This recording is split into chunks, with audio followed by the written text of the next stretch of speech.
வணக்கம் நண்பர்களே. தலைவர் 173 இந்த படத்தை பற்றிய செய்தி தான் இந்த 2 நாட்களாக தொடர்ந்து பல மீடியாக்களில் பேசப்பட்டு வருது. இந்த படம் ராஜ்கமல் புரொடக்ஷனுக்காக ரஜினி நடிக்கிற முதல் படம். தன்னுடைய நண்பருக்கு உதவுறதுக்காக அவர் பண்ணுறாரு. இந்த படத்தை முதல்ல இயக்க இருந்தது சுந்தர் சி அவர்கள். அதில் பல காரணங்களுக்காக சுந்தர் சி ஆரம்பத்திலே விலகிட்டார். இந்த படத்தின் இயக்குனர் அவர் தான் அப்படின்னு சொல்லி அறிவிக்கப்பட்ட ஆரம்பத்திலே அவர் விலகிட்டார். பல காரணங்கள் சொன்னாங்க. ஆனால் சுந்தர் சி 2 மிகப்பெரிய லெஜண்ட்ஸு, அவங்க மேலே இருக்கிற அந்த மரியாதையோடே நான் விலகிறேன், எனக்கு எந்த விதமான மன வருத்தமும் இல்லை அப்படின்னு சொல்லிட்டு அவர் விலகி போனார். அடுத்து சில மாதங்கள் சரியான இயக்குனர்கள் காத்துக்கிட்டு இருந்தாங்க. பல இயக்குனர்கள் ரஜினியை பார்த்து கதை சொன்னாங்க, ஸ்கிரிப்ட் சொன்னாங்க.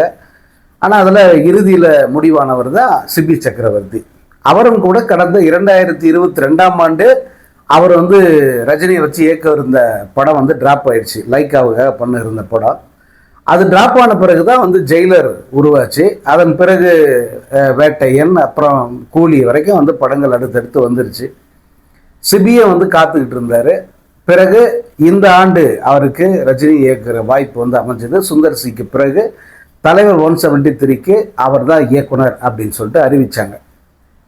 அறிவித்த பிறகு அந்த ஸ்கிரிப்ட் ஒர்க், ஒரு ஆஃபீஸ் போட்டு ஸ்கிரிப்ட் ஒர்க்கெல்லாம் பக்காவாக நடந்து முன் தயாரிப்பு பணிகள், அதாவது ப்ரீ ப்ரொடக்ஷன் ஒர்க்கு அதெல்லாம் பக்காவாக முடிஞ்சிருச்சு. முடிந்த பிறகு படப்பிடிப்புக்கு கிளம்புவதற்கு தயாராக இருக்காங்க. ஆரம்பிக்கலாமா அப்படின்னு சொல்லிட்டு ஒரு ட்விட்டர்லாம் கூட போட்டிருந்தாங்க. அதில் இயக்குனர் சிபி சக்கரவர்த்தி, அவருடைய துணை இணை இயக்குனர்கள் இவங்கெல்லாம் அந்த பவுண்டர் ஸ்கிரிப்டோட போஸ்ட் கொடுத்ததெல்லாம் நீங்கள் பார்த்துருப்பீங்க. இப்போ படப்பிடிப்பு போகிறதுக்கு தயாராக இருக்காங்க. வருகிற 20ஆம் தேதி படப்பிடிப்புன்னாங்க.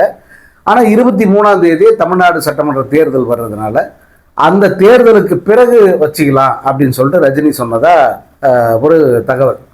ஸோ 20ஆம் தேதிக்கு பிறகு படப்பிடிப்பு தொடங்க போகுது. அது ஒரு 3 மாத காலத்தில் இந்த படப்பிடிப்பு முடிக்கிற மாதிரி பிளான். ஒரு ஷார்ட் இதுதான், குறுகிய கால தயாரிப்பாக தான் இந்த படத்தை அவங்க பண்ணுறாங்க.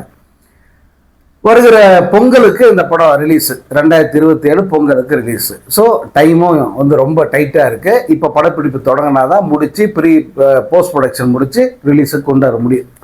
இப்படிப்பட்ட ஒரு சூழலில் இப்போ வர்ற செய்தி என்னன்னா, மீண்டும் இந்த படத்தின் இயக்குனர் மாற்றப்படுகிறார். சிலர் சிபி சக்கரவர்த்தி மாற்றிட்டாங்கன்னே போட்டாங்க. புது இயக்குனராக அஸ்வத் மாரிமுத்து, அதாவது இந்த டிராகன் படத்தை இயக்குனர்ல அந்த அஸ்வத் மாரிமுத்து அவர் உள்ளே வந்துட்டார். அவர் தான் இப்போ டைரக்ட் பண்ண போகிறாரு அப்படிங்கிற வரைக்கும் எல்லாம் சொல்கிறாங்க. இதில் அஸ்வத் மாரிமுத்து அண்மையில் ஒரு பேட்டி கொடுத்துருந்தார். ரஜினியை சந்தித்து கதை சொல்லி அவர் என்ன பேசினார், என்ன எப்படி அப்ரிஷியேட் பண்ணாருங்கிறதெல்லாம் வச்சு ஒரு வீடியோ பேட்டி கொடுத்துருந்தாரு. அதை மையமாக வச்சுக்கிட்டு அவர் தான் அடுத்து டைரக்ட் பண்ண போகிறாரு அப்படிங்கிற மாதிரி சொல்கிறாரு. இதில் சிபி சக்கரவர்த்தி ஏன் இந்த படத்துலேருந்து நீக்கினாங்க, அல்லது அவர் ஏன் அதில் வெளியே போகிறாரு அப்படின்னா, அதற்கு சித்ரா லட்சுமணன் அவர்கள் ஒரு விளக்கம் சொல்லியிருந்தார். சிபி இந்த 2022லேருந்து 2025 காலகட்டம் வரைக்கும் ஒரு 4 ஆண்டு காலம் அவர் சிவகார்த்திகேயனை டைரக்ட் பண்ணுறதா இருந்தார். அது நடக்கலை. சிவகார்த்திகேயன் வெவ்வேறு ப்ராஜெக்ட் போயிட்டார். அதுக்கு அடுத்து நானி வச்சு ஒரு படம், அது தெலுங்கில் பண்ணுறதா இருந்தது, தெலுங்கு தமிழில் ரிலீஸ் பண்ணுற மாதிரி. அந்த படத்துக்கான வேலைகள் நடந்துக்கிட்டு இருந்தது. அட்வான்ஸ் எல்லாம் கூட அந்த ப்ரொடியூசர் கொடுத்துருந்தாரு. அந்த அட்வான்ஸை வாங்கி script work, pre production work எல்லாம் முடிஞ்ச போது தான் இந்த ரஜினி பட வாய்ப்பு வந்தது. அதனால் அவர் இந்த ப்ராஜெக்ட் வந்துட்டார். அது அப்படியே நின்று போச்சு. அதனால் அந்த ப்ரொடக்ஷன் ஹவுஸ் இவர்கிட்ட செலவான தொகை, அட்வான்ஸாக கொடுத்த தொகை எல்லாத்தையும் திருப்பி கொடுங்க, வட்டியோடு திருப்பி கொடுங்கன்னு கேட்குறாங்க. இவரால் அதை திருப்பி தர முடியல, அல்லது ஏதாவது ஒரு குறைந்த தொகையை கொடுக்குறேன் அப்படின்னு சொல்கிறாரு. அப்போது அந்த தயாரிப்பு நிறுவனம் நாங்கள் இந்த இப்போ ரஜினி ப்ராஜெக்டுக்கு அதில் எங்களை வேணால் பார்ட்னரை சேர்த்துக்கங்க அப்படின்னு கேட்டதாகவும், அதற்கு ராஜ்கமல் நிறுவனம் மறுப்பு தெரிவித்ததாகவும், இந்த பிரச்சனையில் இந்த சிபியால் தான் இந்த பிரச்சனை, அதனால் சிபியை நீக்கிட்டாக்க இந்த ப்ராஜெக்டை வேறு யாருக்கிட்டே கொடுத்துடலாம், சிக்கல் வேண்டாம் அப்படின்னு தயாரிப்பு நிறுவனம் நினைப்பதாக ஒரு கருத்தை, ஒரு காரணத்தை அவங்க தெரிவிச்சிருக்காங்க. ஆனால் இங்கே ரஜினி தரப்பு அதே போல் ராஜ்கமல் ஃபிலிம்ஸு இந்த தரப்பு இங்கே விசாரிக்கும் போது வந்து இல்லை படப்பிடிப்புக்கு போக தயாராக இருக்காங்க, என்னைக்கு போகலாம் அப்படிங்கிறது ரஜினி சார் சொல்லிட்டாரு. அவர் ஜெயிலருடைய லாஸ்ட்டு ஒரு ஷெட்யூல் ஒரு 2-3 நாள் வேலைகள் வந்து இன்னும் பாக்கி இருக்குது. அது கூட வந்து இங்கே தான் சென்னைக்கு அருகில் அந்த படப்பிடிப்பு நடந்துக்கிட்டு இருக்குது. அது முடிஞ்ச உடனே அப்படியே வந்து ரஜினி இந்த படத்தினுடைய ஷூட்டிங்க்கு வந்துடுவார். அதனால் வந்து ஏற்கனவே திட்டமிட்டபடி இந்த படப்பிடிப்பு நடக்கும், இதில் எந்த மாற்றமும் இல்லை அப்படிங்கிறது ராஜ்கமல் நிறுவனம் சொல்கிறது. நானும் வந்து கடந்த 2 நாட்களாக, அதாவது நேற்று வந்து இது பரபரப்பாக பேசுகிறாங்க. நம்ம நேற்றே வந்து இதை சொல்லணும்னு நினைக்கும் போது இதை நம்ம அறவேக்காடாக வந்து ஒன்றும் தெரியாமல் அது யாரோ சொல்கிறத வச்சு நம்ம எதுவும் சொல்ல முடியாது இல்லையா. அதனால் விசாரிக்கலாம் அப்படின்னு நம்ம அவங்க விசாரிக்கும் போது கொஞ்சம் பொறுமையாக இருங்க, நாங்கள் சொல்கிறோம் அப்படின்னாங்க. அவர்களுடைய பதில் இது. ராஜ்கமல் தரப்பிலிருந்து சொல்லப்பட்ட பதில் என்னென்னா, அப்படியெல்லாம் ஒன்றும் இல்லை, படப்பிடிப்புக்கு தயாராக இருக்காங்க, அது விரைவில் வந்து ரஜினி என்ன டேட் சொல்கிறாரோ அந்த டேட்டில் படப்பிடிப்பு தொடங்கிடுவோம் அப்படின்னு சொல்லிட்டு அவங்க சொல்கிறாங்க. இதுதான் இந்த படத்தினுடைய இப்போதைய ஸ்டேட்டஸு. இயக்குனரை மாற்றிட்டாங்க, இதுதான் இவர் தான் இயக்குனர் அப்படின்னு அடித்து சொல்கிறாங்க பல பதிவர்கள், அதே போல் பல சோசியல் மீடியா இன்ஃப்ளூயன்சர்ஸு, இவங்கெல்லாம் வந்து அடித்து சொல்கிறாங்க இவரை தூக்கிட்டாங்க சிபி அப்படின்னு சொல்லிட்டு. பட் விசாரித்த வரைக்கும் எதுவும் வந்து அது உறுதிப்படுத்தப்பட்ட செய்தி இல்லை அப்படின்னு சொல்கிறாங்க. பொறுத்திருந்து பார்க்கலாம். ஏன்னா சினிமாவை பொறுத்த வரைக்கும் வந்து இதுதான் நடக்கும், நான் சொன்னது தான் நடந்தது அப்படின்னு யாருமே கிளைம் பண்ண முடியாது. ஏன்னா எப்பவும் எதுவுமே வந்து மாறிக்கிட்டே இருக்கும். சுந்தர்சி டைரக்டராக போட்டுட்டு அடுத்த திடீர்னு நான் விலகிறேன்ட்டு ஒரு லெட்டர் கொடுத்தாரு பாருங்க, இதை யாராவது எதிர்பார்த்துருப்பாங்களா? அதாவது ராஜ்கமல் சொல்ல, ரஜினி சார் சொல்ல, சுந்தர்சி வந்து ஒரு லெட்டர் கொடுத்துட்டு விலகிறாரு. எப்படிடா இது நடக்குமா? அது எப்பேற்பட்ட ஒரு வாய்ப்பு, எப்படிடா அவர் விட்டாரு அப்படிதானே எல்லாரும் கேட்டுனோம். ஆனால் அவர் விலகினார். அதே போல் வந்து இந்த சிபி மேட்டர்லேயே வந்து இந்த காரணம் வந்து வேலிடான ஒரு காரணம். ஏன்னா அந்த தயாரிப்பு நிறுவனம் வந்து இன்னும் இவரை விடுவிக்கலை. ஏன்னா அட்வான்ஸ் கொடுத்துட்டாங்க, இந்த ப்ரீ ப்ரொடக்ஷன் காசு கொடுத்துருக்காங்க, அலுவலகம் போட்டு கொடுத்துருக்காங்க. இந்த செலவுகளை எல்லாம் வந்து அவங்க திரும்ப கேட்குறாங்க, எங்களுக்கு திரும்ப கொடுங்க அப்படின்னு சொல்லிட்டு வட்டியோடு கொடுங்கன்னு கேட்குறாங்க.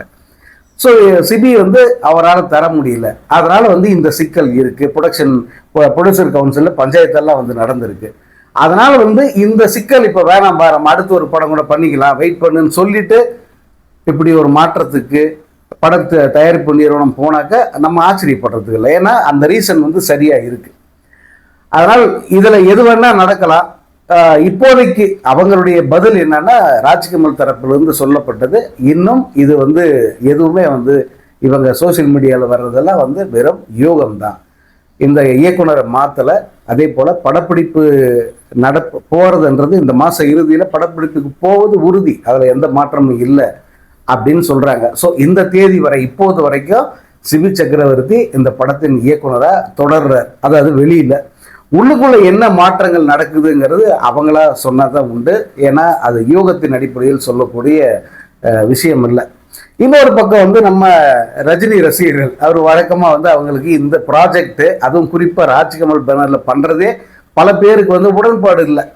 வேணாம் தலைவா, எதுக்கு நீங்கள் போய் அவங்க பேனரில் உங்களை வச்சு படம் பண்ண வரிசையில் காத்துக்கிட்டு இருக்காங்க, ராஜ்கமலுக்கு எதுக்கு நீங்கள் படம் பண்ணோம், அவங்க பேனர்லேயே படம் வேண்டாம், உங்களுக்கு சென்டிமெண்ட்டாகவே ஒத்து வராது. ஏன்னா ரஜினியினுடைய கரியரில், அதுவும் இந்த அண்மைக்கால கரியரில் பார்த்தீங்கன்னா இந்த மாதிரி எந்த படத்துக்கும் நடந்தது கிடையாது. அவர் வந்து பட அறிவிப்பு வெளியிட்டு டைரக்டர் யாருன்னு சொல்லி டிஸ்கஷன்லாம் முடிவு பண்ணி பவுண்டட் ஸ்கிரிப்ட் எல்லாம் ரெடியான பிறகு கேன்சல் ஆன ஒரே படம்னா அது வந்து ஜக்குபை மட்டும்தான். வேற எந்த படமும் வந்து அந்த மாதிரி ட்ராப் ஆனதே கிடையாது. அதற்கு பிறகு பார்த்தீங்கன்னா இயக்குனர், அதுவும் பிரபல இயக்குனர் அறிவிக்கப்பட்டு ஒரு பூஜையோடு வந்து படம் தொடங்கிய பிறகு அந்த படம் அப்படியே வந்து அந்த இயக்குனர் வெளியேறி வேற ஒரு இயக்குனர் வந்ததெல்லாம் வந்து அண்மை காலத்தில் இதுதான் முதல் முறை. அதுக்கு முன்னே சில படங்களுக்கு அந்த மாதிரி நடந்திருக்கு. பட் இந்த அண்மை கால ரஜினியுடைய 90கள், அதே போல் 2000, 2010, 2020 இந்த ஒரு 4 தசாப்தங்களை பார்த்தீங்கன்னா இதில் ரஜினி படத்துக்கு இந்த மாதிரியான ஒரு சூழல் வந்ததே கிடையாது. ரஜினி படம் அப்படின்னா சும்மா அப்படி கன் மாதிரி சொன்ன தேதியில் கரெக்டாக ஸ்டார்ட் ஆகிடும், சொன்ன தேதி ரிலீஸ் ஆகிடும்.